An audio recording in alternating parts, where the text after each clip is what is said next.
ఒకనాడు తెలంగాణ అనగానే గుర్తొచ్చే దృశ్యాలు కరువులు, కన్నీళ్లు, వలసలు, ఆత్మహత్యలు, ఆకలి సావులు, ఎన్కౌంటర్లు.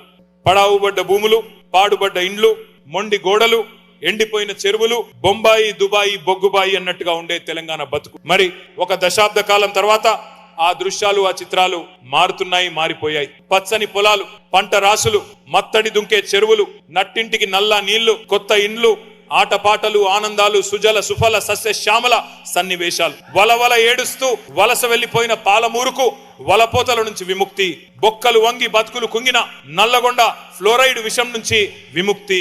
సాలెల మగ్గం సడుగులు విరిగి ఉరిసిల్లగా మారిన సిరిసిల్ల నేతన్నల ఆత్మహత్యల నుంచి విముక్తి. ఆదివాసీ బిడ్డలు పిట్టల్లా రాలిపోయే ఏజెన్సీ విష జ్వరాల విషాదం నుంచి విముక్తి. కటిక చీకట్లతో, కరెంటు కోతలతో, కాలిన మోటార్లతో అల్లాడిపోయిన అంధకారం నుంచి విముక్తి.